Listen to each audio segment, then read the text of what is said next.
Hello, fictional. Welcome to the What If Issei. Today we are gonna see, what if Issei become a dragon of ruin? Part 1. If you end up liking this video, please consider subscribe, so without further ado, let's get into the video. It was not an uncommon sight anymore to see it looming above everyone on the battlefield. The entire world seemed to warp around it. Shadows contorted to wrap around its form from where it was suspended above everyone. Any light that was around it seemed to be devoured as the temperature instantly felt below freezing, despite this being the underworld. Not again. The soldiers knew far too well who it was. This creature was the embodiment of destruction, of total annihilation, of death. Some of the warriors tried to flee, to take their chances trying to outrun it. They were the first to die. Others, in a sudden bout of foolish courage, would try to attack it head-on. They were also dispatched of in the blink of an eye. Many, however, just gave up and waited for their inevitable death. And it would be given to them. This creature left a trail of complete and utter devastation wherever it went. Thousands of soldiers would attack it and they would all be cut down with ease. Any who saw it on the battlefield very rarely lived to tell the tale. Its reason for doing this was unknown. All that was known is that it would show up every once in a while and kill. Angel, fallen, devil, yokai, humans, even dragons, it didn't matter, it didn't care. No matter how strong, how weak, they'd be swiftly put down all the same. It would come across a battle of the Great War. And then just minutes later, there would be no battle. Just like that. Barely anything left to see that there was a battle in the first place. Then it would disappear and resurface at another battle. Over and over again. With seemingly no end to its crusade. And the process would repeat itself somewhere else with more poor souls unfortunate enough to cross paths with it. Soon enough, there was only one warrior left at this specific battle. A devil. Blonde, with fear in his eyes as the man hidden in shadows slowly approached it. Whether it be out of desperation, or hope, or stupidity, or a combination of all three, the devil decided to make a final stand. He gathered flame in his hands. And, to his horror, when he hurled it at his opponent, the flames disappeared. As if the shadows around it were a black hole. Faster than the devil's eyes could follow, it moved. In the blink of an eye, there was a pitch-black claw around the devil's throat. Being this close to the creature was like looking into the void. Infinite, empty, and absolute. Another claw, just as dark and just as absolutely terrifying, moved agonizingly slow in front of the devil's face. Something bright flashed in front of the devil's eyes. Then, there was only darkness. Issei Hyoudou sat at his desk, looking at the brochure for the new school his parents had signed him up for. OOC Academy, the most prestigious school in the town. And the most expensive. How his parents could afford this, Issei had no idea. Whenever asked, they had told him not to worry about it, that they could afford it and it was worth it for him. It's not like they had much of a choice, though. Issei was never really able to make friends. Thus, he ended up moving schools a lot. Sure, he knew they were starting to run out of schools, but he didn't think they'd send him to this place. The teen couldn't figure out why they even chose this one. Now that he thought about it, his parents were acting odd, almost dazed, when they told him he would be transferring. Issei? The teen turned his head to look at the doorway, where his mother now stood. Excited for your new school. Mrs. Hyoudou was a woman of average height, she had brown eyes and hair, much like her son. Issei nodded his head, his attention not leaving the brochure in front of him. Mrs. Hyoudou had a sad smile on her face. I'm sure this one will be better. She shut the door. It wasn't. Once again, Issei watched all of his classmates look anywhere but at him while he introduced himself. His teacher made more of an effort, at least looking in his general direction, but never meeting his eyes. The teacher directed him to a seat in the back of the class, as far away from him as possible, and Issei obliged, burying his head in his arms, though not before seeing everyone in a desk around him try to inch away from him the best they could. Nobody acknowledged him for the rest of the day, other than very brief looks out of the corner of their eyes. When the bell finally rang, Issei was one of the first ones to leave the school grounds. He was unaware of the crimson-haired girl watching him from a window. Issei made the long trip home by himself. As expected, he received a plethora of dirty looks from people he passed. Kids stopped laughing and instead adopted looks of fear, some older ones even had looks of hatred. Issei kept his eyes forward, this had been going on for too long for him to show any hurt from it. It had been like that since he was a young child. After his first and last friend, Irina, had left, he was unable to make any other friends. Everyone just started avoiding him. After all the money his parents sunk into this school, it would be the same thing all over again. Silently, Issei promised to himself that he would stay at this school. That no matter what, he wouldn't transfer again, for nothing else than to make his parents' financial investment worth it. The sun was still relatively high in the sky, but all he felt was cold. Absent-mindedly, he wondered if that's what people felt all the time around him. Lost in his own thoughts, he almost didn't hear the voice behind him. You're Issei Hyoudou, right? Would you go out with me? Could you do something for me, Issei? Sure. What is it? Will you die for me? So you're the kid Rainer killed. You're still alive. How annoying. No worries, I'll put you out of your misery. Beep beep beep beep beep beep. Issei's eyes flew open. His hand slammed down on his alarm clock. Another weird dream, what is it with? It wasn't a dream. A voice to his left said. Issei jumped out of his bed and his head jerked over to the noise. The first thing he noticed was her hair. An unbelievably vibrant shade of red, it perfectly framed her face. The second thing he noticed was her eyes. Calculating blue-green orbs looked at, scrutinized him from where she leaned against his desk, sipping what looked like tea. The third. Her chest, swaying with every small movement she took. Issei was too stunned to talk. She carried on. Yep. Everything that happened to you these last few days were real. All of it. Boo. As you may or may not know, my name is Rias Gremory. What you don't know is, I am a devil. And your master. There was a small smirk on a perfect pale face. Nice to meet you, Issei Hyoudou. A devil. Wow, yes, a devil. I'll answer all your questions soon. After school, someone will fetch you. Wait for them, okay? At his small nod, she continued. I must be going now. I believe your mother is currently coming up the stairs to wake you. She began to glow a faint red. How? In his panic at the implications of what she said, he failed to register that she was glowing. Issei's head whipped around towards the door and then around his room. You need to. When he turned around, Rias Gremory had vanished. A moment later, Mrs. Hyoudou knocked on the door. Like every other day at this school, Issei was avoided at all costs. He stared out the window by his seat, barely paying attention to the lessons. Due to being ignored by teacher and students alike, he was left to his own thoughts nearly all day, all of them about what's transpired the last 2 days. Mainly, how he was stabbed and killed twice. Once, when the only person outside of his parents who's been kind to him in years suddenly grew wings and threw a bright spear at him. He had believed at the time that it was a dream, especially when his parents said they had no recollection of her. The second was when another person with wings called him a stray, whatever the hell that was, and killed the next day. Except this time, he woke up to the hottest girl in the entire school, which normally would to be great, except she said she was a devil and his master, which wasn't so great. He had so many questions. How were devils real? Why is one of them his master? How is she his master? What did that even entail? What were those winged creatures that killed him? What is a sacred gear? Issei Hyoudou? A voice snapped him out of his thoughts. Issei's and everyone else's heads turned to the blonde teenager in the doorway. Kiba. A handful of the girls squealed, accompanied with groans from the males in the classroom, particularly by 2 boys sitting in front of Issei. Will you come with me? Kiba asked him with clearly faked politeness. This is the guy sent to fetch me. Issei got out of his seat without a word. He heard someone whisper, what does Kiba want with him? As he walked out. Once Issei and Kiba reached the clubroom, the blonde left, mumbling something about the president before leaving him. Surveying the room, Issei's head turned just in time to see a small, white-haired girl shudder on the couch. She ignored him. The all-too-familiar pain welled up inside of him. He wanted to flee, to leave this place and go home and stay there for the rest of his life. You're the new guy, huh? He turned and saw a beautiful girl with black hair, one that initiated the conversation with him no less. His delight was short-lived when he saw she had the same look on her face that Kiba did. I'm Akeno Himejima, it's very nice to meet you. Issei gave his name and greeting, though considerably less forced than her own. Well, I better go prepare some tea. Issei found himself sitting across from Kiba and the white-haired girl, the blonde had said her name was Kaneko, with Akeno serving tea to everyone. She served Issei last and hurried back into what he guessed was a kitchen area with a tray, reappearing a moment later and moving to stand behind Kiba and Kaneko. Rias Gremory leaned against her large wooden desk to the right of the couches. Now, she began, trying and failing to ignore the chills that ran down her spine because of him. It is time we formally welcome you to the Occult Research Club. There was a smile on her face, but it failed to seem genuine. Though you should know, the club is just a front for what we really do. What? She smirked. I'm not the only devil here, Issei. Everyone in this room is. Including you. To emphasize this point, her wings bursted out of her back. Everyone else did the same. Once Issei's shock had subsided, Rias continued. The winged man and the girl that killed you a few days ago were something else, fallen angels.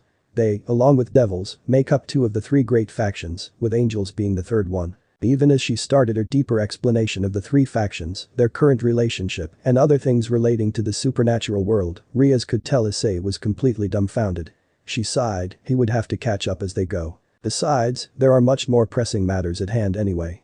Like his sacred gear. There is something I need you to do for me, Issei. There is something I need you to do for me, Issei. What is it? Remember what I told you about sacred gears? The new devil nodded slowly. I believe you have a very powerful one. And we need to activate it. How do I do that? Close your eyes and focus on the part of your body that you feel is the strongest. Riaz explained.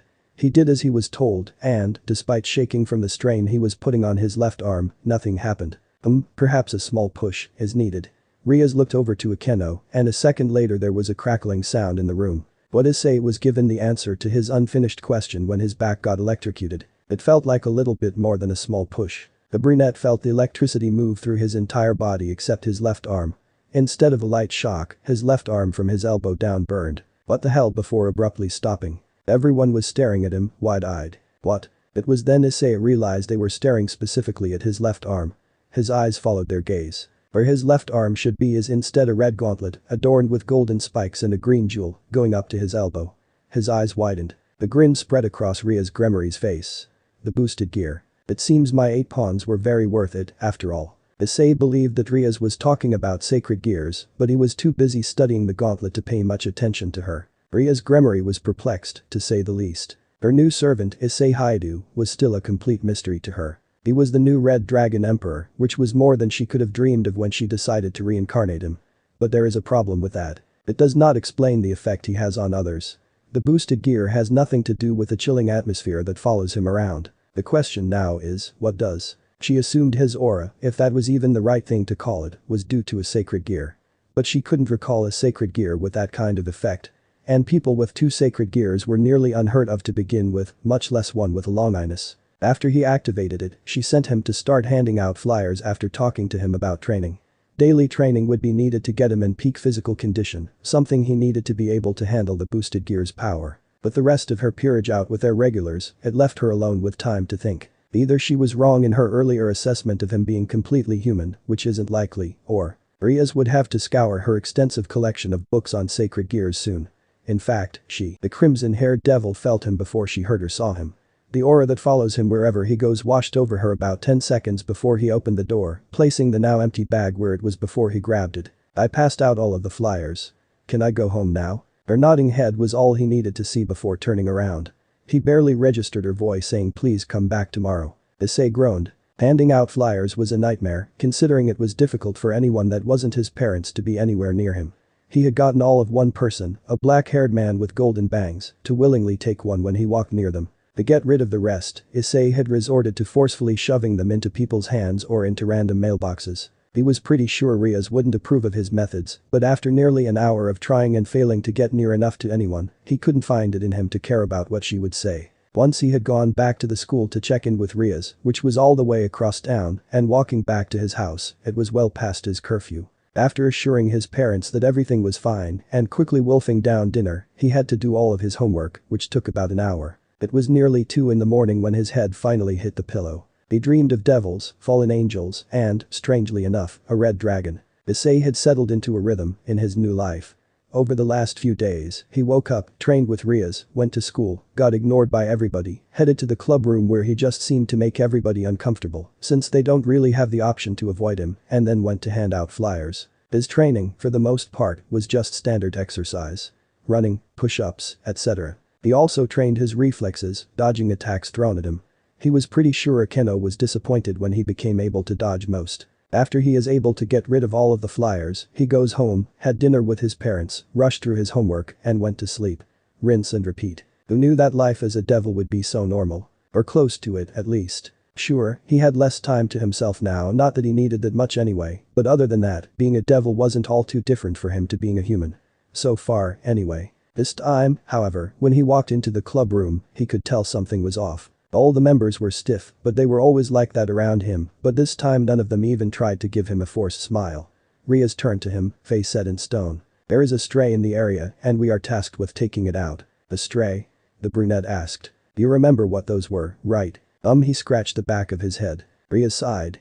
I suppose it doesn't matter right now. Let's go. A stray devil, Riaz believed she had said her name was Visor, ended up not being a problem in the slightest for her and her peerage. It was a typical story.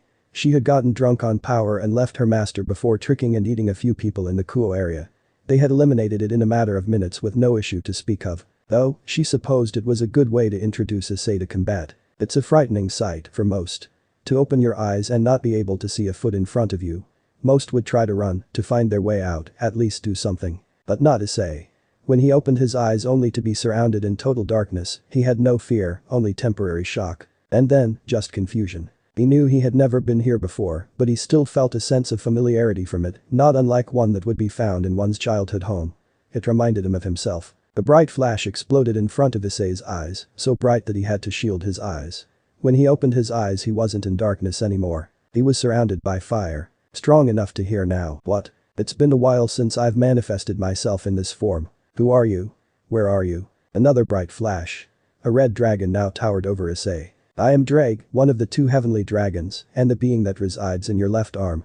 A deep chuckle rang out. Nice to meet you, Issei Hyoudou. If Issei could have fainted, he was sure he would have. A red dragon at least 20 times his size just appeared in front of him. He still hasn't figured out where that is, by the way, in the blink of an eye. So you're the sacred gear Yuma was talking about, the reason I was the reason why everyone hates me. He heard the dragon sigh. I am why the fallen attempted to kill you. But your aura, it has nothing to do with me. Then what is it? I have no clue. You don't seem very affected by it. Issei noted. The dragon snorted. Before getting sealed, I was one of the strongest beings in the universe. Your aura is not nearly strong enough to have much of an effect on me. How did that happen anyway? Getting sealed. Ddraig sighed. It's a long story, Hyoudou. Issei looked around. I think we have the time. Very well then, I assume your master has told you about the Great War. The teen paused. How do you know about that? I awoke when the fallen angel killed you. It has taken me this long to contact you on account of the boosted gear remaining inactive. I picked up some things before now. Oh. With that, Ddraig began an explanation of his rival, Albion, how they both were sealed into sacred gears, and how he was now fated to fight the host of the White Dragon. About 10 minutes and more than half a dozen questions Issei interjected with later, the story was over. Anything else? Not really. Then may I ask you a question? Sure. Issei responded immediately. It only seemed fair. Have you felt normal since gaining the boosted gear? That's not what he expected. Yes. That's a relief. Why do you ask? We will talk more soon, Issei Hyoudou. Rest, now. Issei shot up in his bed. Why do I have such strange dreams? While it technically was a dream, it was not one in the sense that you are imagining it to be. The deep voice from his dream spoke again. Issei's head whipped around his room not seeing anyone, obviously before mentally slapping himself half a second later. Sorry Ddraig. Don't worry. It took most of my host's time to get used to it. I was sleeping the entire time. Yes. It was the easiest way to contact you. Sighing, he pulled himself out of bed. He had to get ready for school. Strangely enough, Riaz told Issei that he didn't need to pass out any flyers today. Issei found himself heading home right after school, something he hasn't done in a while. He was left alone with his thoughts for the entire trip to his house. Issei wasn't quite sure how he felt about being a devil. He was overwhelmed at first, as anyone who had died and been reincarnated as a different species would be, but now that he got the chance to actually think about it, he was conflicted. He didn't really want to be a part of the supernatural world. The way she had described it, it was for almost the rest of eternity. He had no choice in something that will affect him for the rest of his life, which will be nearly forever now. His only option at this time would be to go stray, like Visor. But what good would that do? He saw how easily she was eliminated, and she was easily more powerful than him. Riaz had explained to him that strays were not tolerated by any faction, so it would only be a matter of time before he would be killed by some supernatural being. Speaking of his master, he couldn't deny that Riaz saved his life twice. Even if he didn't necessarily like her methods of saving him, he would be dead without her. Multiple times over. He was grateful for that, if nothing else. She had told him that he could rank up in the underworld and get servants of his own someday. But to do that he had to get contracts. So far his 2 attempts at getting a contract had, unsurprisingly, gone terribly. His first try was one of Kaneko's regulars. He didn't even let Issei in the door on account of his effect and him not being the white-haired girl he asked for. He at least got into the door on his second attempt, but now he wished that he didn't. There were very few people who could pull off a magical girl costume, and a muscular man in his mid-30s was definitely not one of them. That time, Issei was the one who hurried away from someone else, not the other way around, for once. Though not after spending 90 minutes watching weird shows and explaining why he couldn't turn the man into a magical girl. Lost in his thoughts, Issei didn't realize where he was walking until he bumped into something and heard a surprised oomph. When his eyes looked at what made the sound, Issei was surprised, to say the least. There sprawled out on the ground, with her belongings strewed everywhere, was a blonde girl wearing nun's clothing. After a moment of staring dumbly at her, Issei moved to help her, grabbing anything he could that could be blown away by the wind. Are you alright? He asked, extending a hand to her after he put all that he had grabbed in her suitcase. Yes thank you. She hesitated for a moment before grabbing his hand, allowing him to pull her up. My name is Asia Argento, by the way. She added. Issei Hyoudou? He replied. Would you happen to know where the church is? Friendly, albeit awkward, chatter ensued as they made their way throughout Kuo. She was clearly affected by being around him, he could tell easily despite her attempts of hiding it. Trying not to seem rude, he imagined. Despite the sharp pain in his head whenever she mentioned God, which was about every other sentence, Issei believed she was a normal sister of the church. But about 10 minutes and what felt like the same amount of time she tripped over herself later, why anyone thought it was a good idea to send this girl halfway around the world by herself, Issei would never understand. The thought that she was normal was blown away. As she was telling him about Italy, where she came from, a cry filled the air. There was a little boy sobbing with a scraped knee. Pretty normal. What wasn't normal was Asia, who had rushed over and kneeled beside him, held her hands to the boy's cut and it was enveloped in a green glow. What the hell? The kid, in shock, stuttered out a thank you, looked at Issei, and ran away. Issei saw hurt flash through Asia's eyes before she walked back to him. He tried to convince her that it was because of him, but the sister didn't seem any happier about it. He chose not to take it further. Nice ability you got there. He blurted out. It's a gift from God, she explained, missing Issei wince again. The brunette chose not to respond. The rest of the trip was in silence, up until they reached their destination, and Asia thanked him again. Issei was about halfway home when he realized how odd it was that a nun who happened to have a healing ability would be sent to a church that's been abandoned for years. The sun was just beginning to rise, small rays of light reflected off of broken glass made the field barely visible. What could be seen was a huge arm, littered with slashes and bruises on the little skin left that wasn't completely charred, lying next to a half-destroyed building. The only remains left of a newly dead being. The figure looked at the arm from above, cloaked perfectly as to not alert the Devil King's little sisters, as if it was needed. They were mere children, despite their embarrassing attempts to not appear so though. One of the new devils supposedly wields the boosted gear, so it would be best to cloak on the off chance Ddraig would notice. It was almost sad to see the arm laying there, forgotten.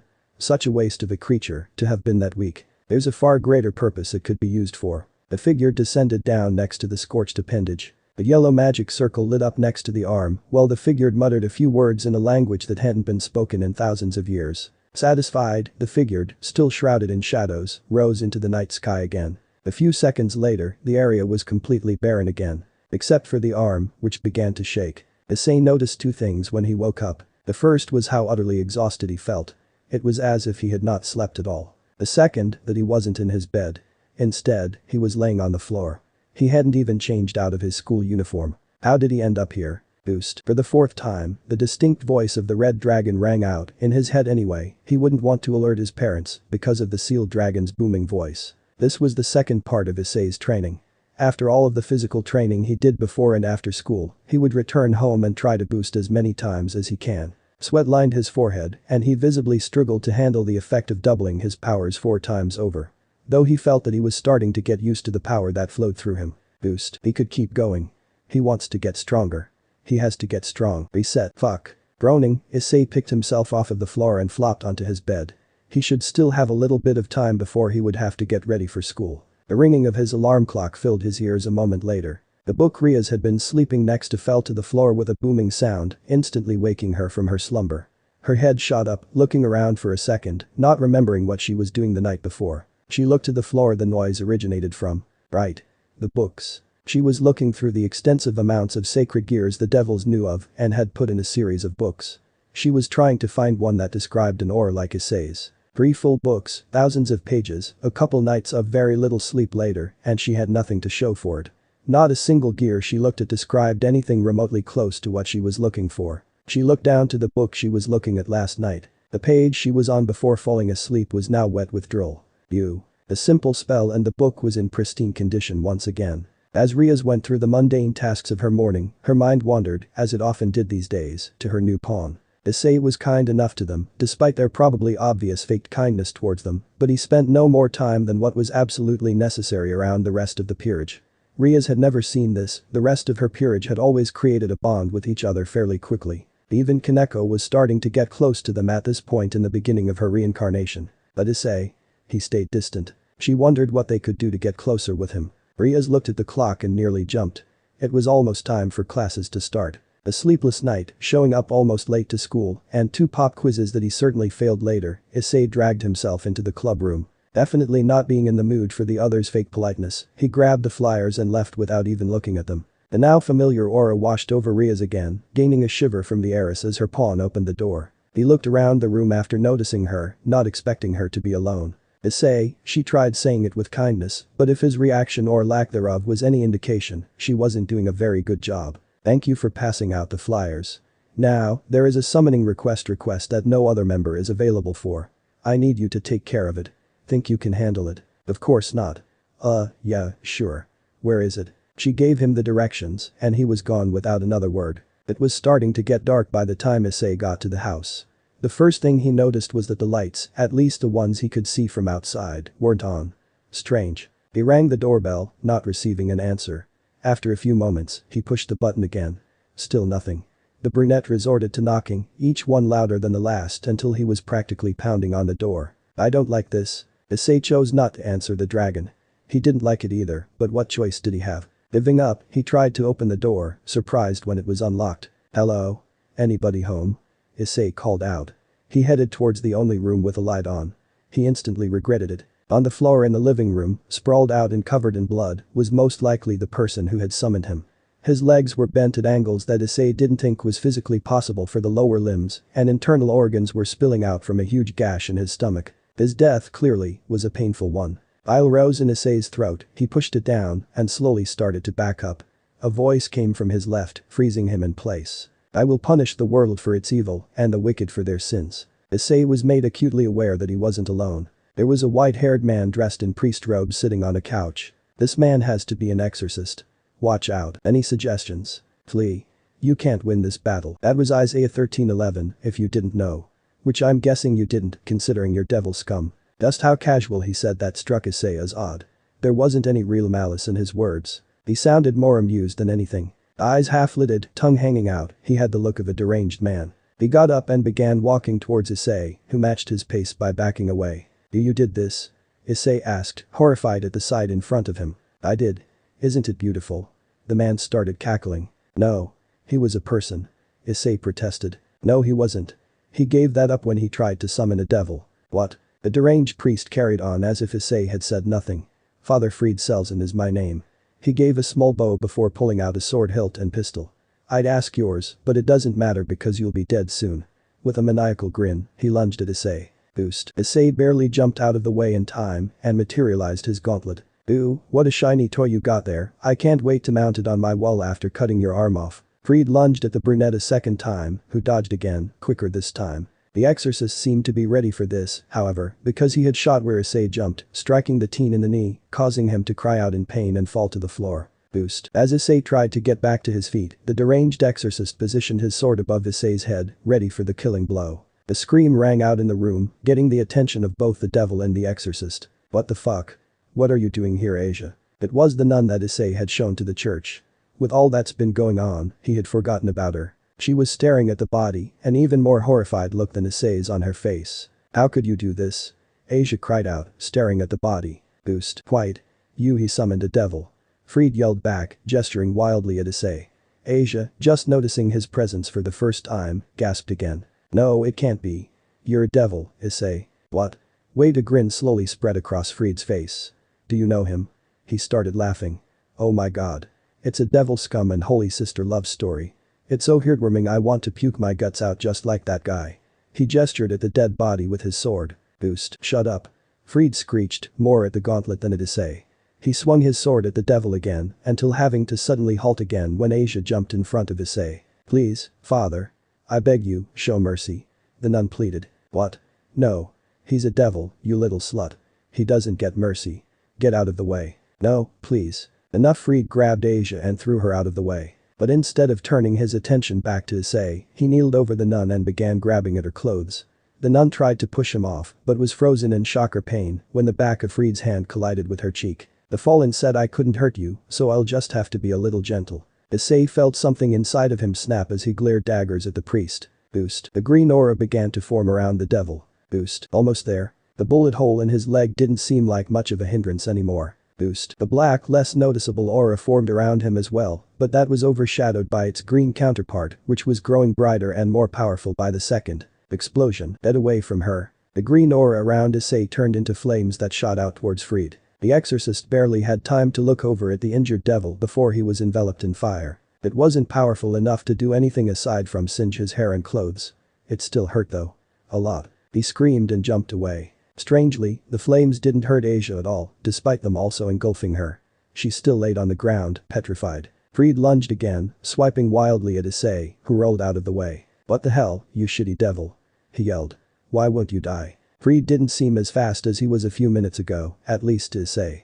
The time he had to boost definitely helped. The brunette could follow his movements a lot better and found it easier to dodge. This didn't stop Fried from continuously swinging like a madman. Sparks flew when light sword met gauntlet. This time, Fried pulled out his pistol and pointed it directly at Issei's head. The devil barely hit it to the side in time when it fired what would have been a fatal shot of pure light. How the hell was that even possible into the wall? Issei knew he was running out of time. He wouldn't be able to keep this up forever. Fried swung again and Issei jumped back just in time.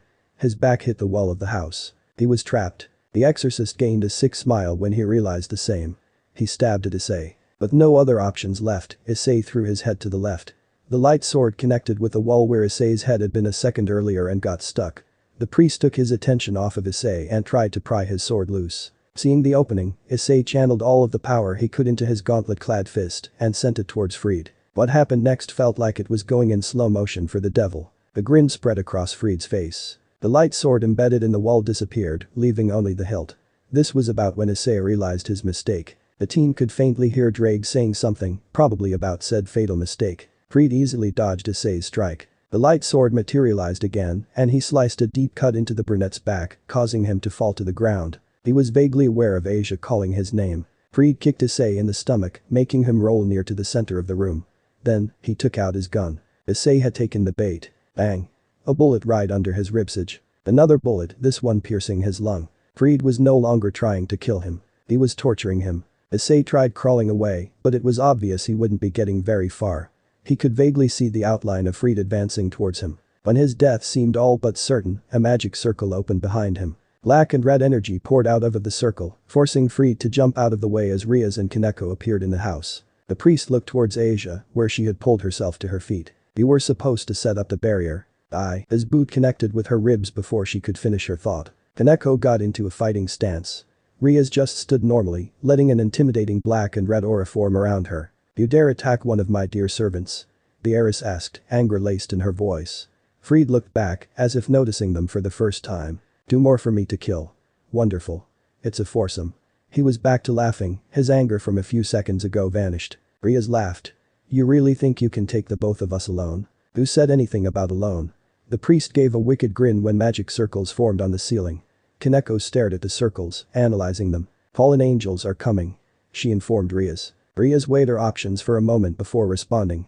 She sighed. "Grab Issei and let's go. We aren't prepared for a battle like this." Kaneko lifted Issei's prone form like he weighed nothing.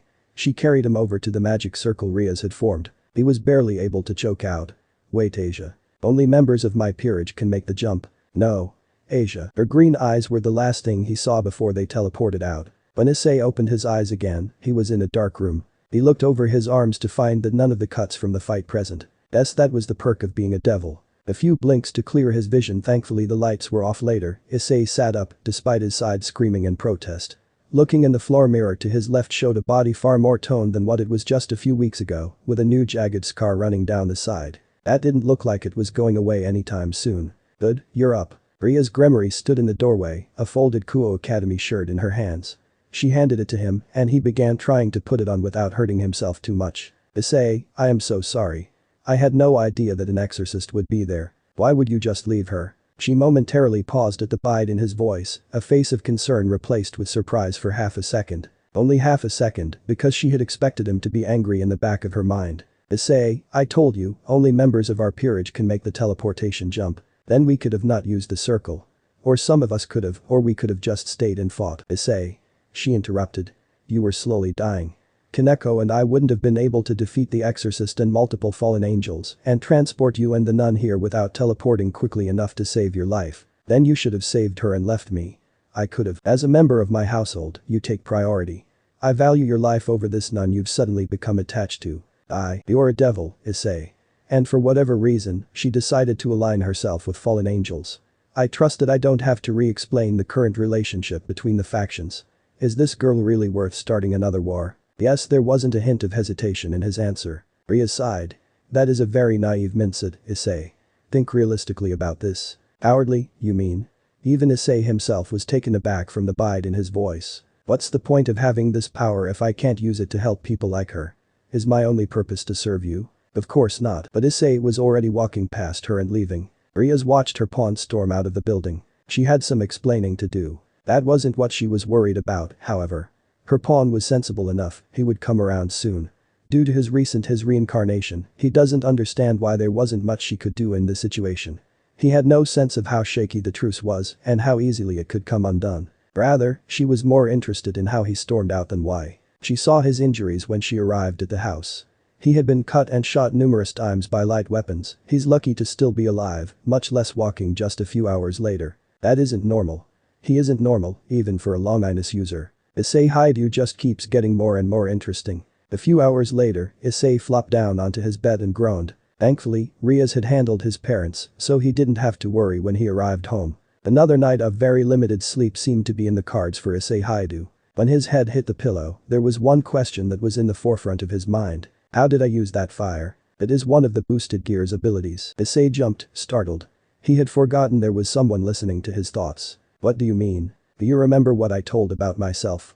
That I had flames capable of incinerating anything in its path. So you're saying I have that power too? You do have a tendency of pointing out the obvious. Issei chose to ignore that part. He didn't fancy getting into an argument with an ancient dragon that lived. No offense, but the flames barely singed Fried's clothes. They didn't look like they could incinerate anything. You just gained the ability to use them. The flames will grow stronger as your control over the boosted gear does. So, what else can the boosted gear do? Many things that you likely won't be ready for years to come. It is best not to focus on them now. With that, Issei decided to head to bed, silently vowing to himself that it wouldn't take him years to master this power. That he would be strong enough to save Asia. But the plan already forming in his head, Issei slipped into unconsciousness. Most of the next couple of days were a blur for Issei. He spent most of the first one healing, stuck in his bed. For the rest, he was on autopilot throughout school and handing out flyers, which Riaz mentioned that he would be done with soon. That was a relief, considering he still had to shove them in mailboxes for the most part. Throughout the day, his mind was preoccupied, like it usually is during school, but this time, not with training or contracts or flyers. But on a certain green-eyed nun. This time his mind was solely filled with two things. Getting revenge for himself and saving Asia. Fried had mentioned fallen angels before Riaz made the decision to leave Flea. He didn't need many guesses to figure out who they were. He supposed it was about time for another meeting with Rainer. Issei got back to the old school building at the same time Riaz was leaving, citing that something had come up. Good. That just made things easier. Issei put the flyer bag where it always was and was prepared to leave when Kiba's voice stopped him. You're going to die there, you know. The knight's tone was casual, despite the subject. Issei stiffened. I don't know what you're talking about. Don't play dumb, it's easy enough to figure out what you're going to do. Issei turned back to him, face set in stone, and doing his best to ignore the dragon in his head, agreeing with the blonde devil. You weren't going to talk me out of it. Kiba chuckled. Wouldn't dream of it. I want to help. Issei's eyes narrowed. Why? We're in the same peerage, can't have you dying just yet. He had that coy smile on his face that Issei heard made all the girls in the academy swoon. You too, Kaneko? The small girl shrugged. You would be a waste of pawns if you died this early. Besides, said Akeno, who was returning from the kitchen area, we always help each other. Issei hesitated for a moment. If he was being honest with himself, to have even a chance of saving Asia, he would need all the help he could get. Alright then, let's go. The system picked up an odd hike in power near some abandoned buildings, but when I checked it out, there was nothing. Sona Citri stated. Certainly weird, considering I didn't feel anything out of the ordinary. Nor did anyone in my peerage. The heiress of the Citri clan was currently sitting across from Ria's Gremory in the student council room, 2 cups of tea on the desk. Neither did any of mine, at least, nothing that they've told me. Ria sighed. Quite troubling indeed. Do you have any idea of what could have caused this? No. I hope it was just a natural occurrence, but that doesn't seem very likely. I told Tsubaki to look into it further. Sona adjusted her glasses. Please keep me informed on any updates. I'm afraid I've been too busy with my new pawn to be paying close attention to Kuo. My apologies for that. Ah yes. Hyoudou, correct? The transfer? How are things going with that? A little rough right now, but he'll come around. Riaz stood up. Wait, one last thing. Riaz turned back.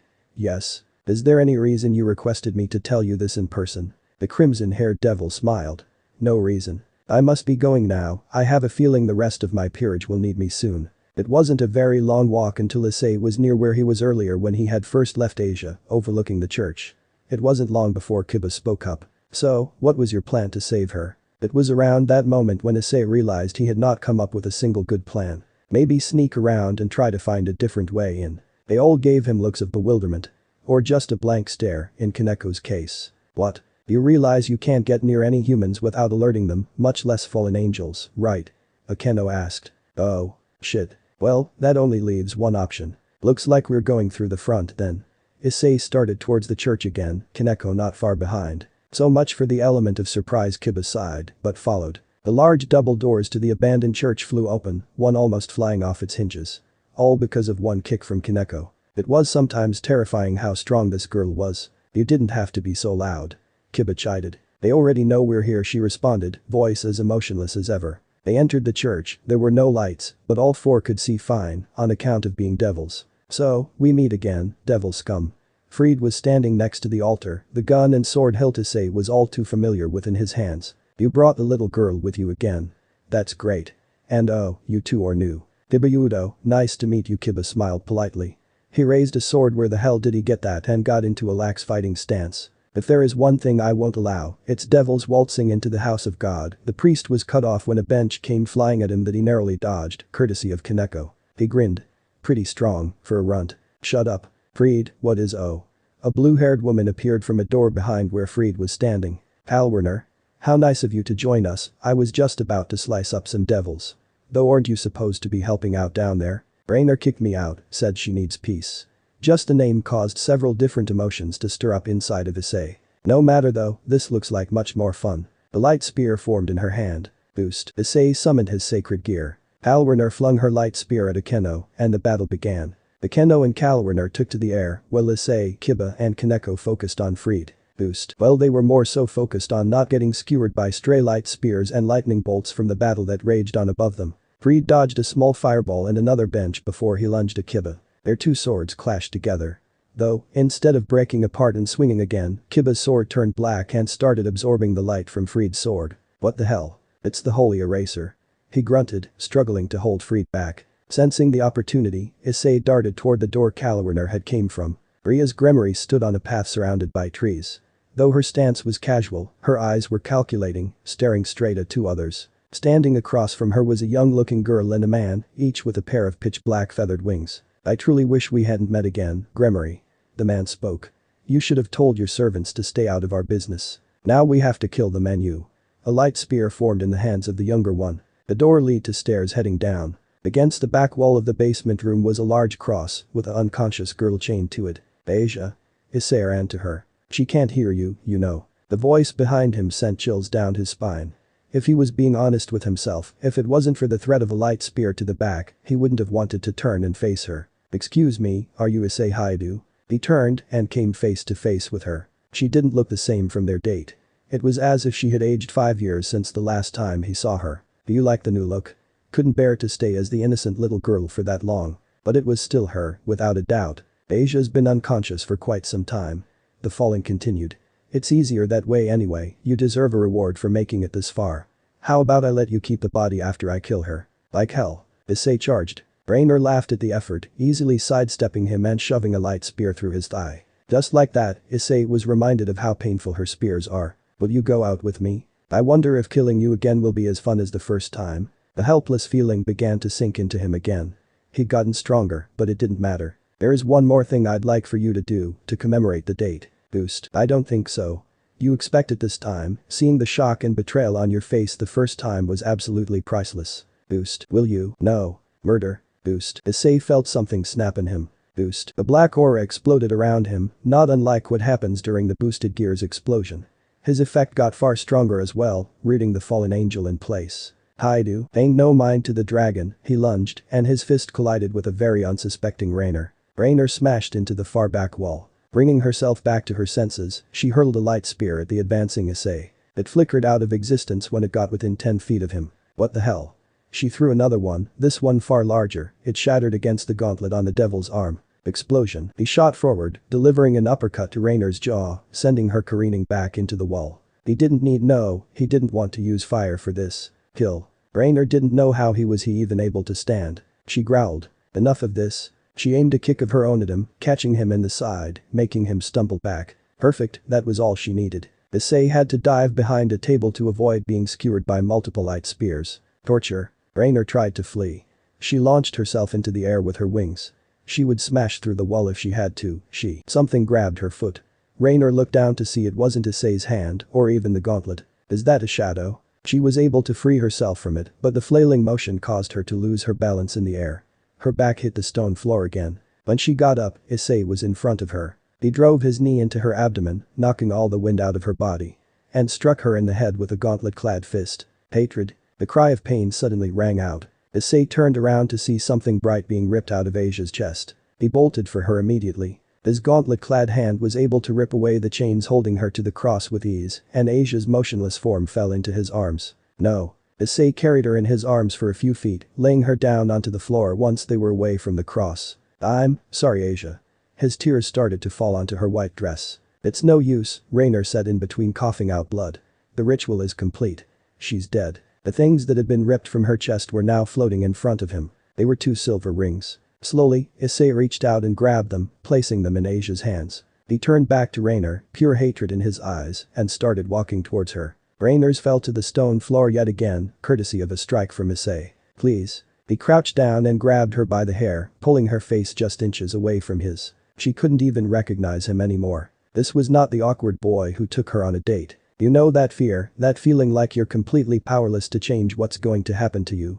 I felt that because of you once, Asia too, I'm sure. Stop. I'm going to make you feel the same thing we felt. Please. I just have one question for you, Rainer. He pulled harder. What? Will you die for me? 2 dead fallen angels, and a few minutes later, Riaz arrived at the abandoned church. Entering it revealed another dead fallen, this one blue-haired. She expected that. One fallen angel was no match for her servants, however inexperienced one is. It also revealed the priest from 2 days ago escaping via a teleportation card, probably made for him by one of the fallen. Oh, well. They would deal with that later. There were more pressing matters at hand anyway. Like Issei. He wasn't with them. She saw the door to the church basement hanging open, she could guess where he went and who was down there with him. What she couldn't have guessed was what was happening down there. There was the lifeless body of a girl, the clothes determining it was the nun he had wanted to rescue. Riaz understood why he would do this, nobody deserved that. It felt like she had a sacred gear. When she saw Issei, she was shocked. He was. She didn't know if fighting was the right word, considering the fallen angel he was attacking wasn't putting up much of a defense. Rainer had put her hand up in a futile attempt to stop his advance. He grabbed her forefinger and bent it back far enough for the fallen to feel her fingernail on the back of her hand. The howl of pain was released. No, this wasn't a fight. He was torturing her. There was an odd dark aura surrounding him. Issei. He turned and faded, unfocused eyes looked back at her own. Riaz. Reset. Issei collapsed, unconscious. End of the here. So that's it for today's video, guys. Before you go, just like the video and share it with your friends.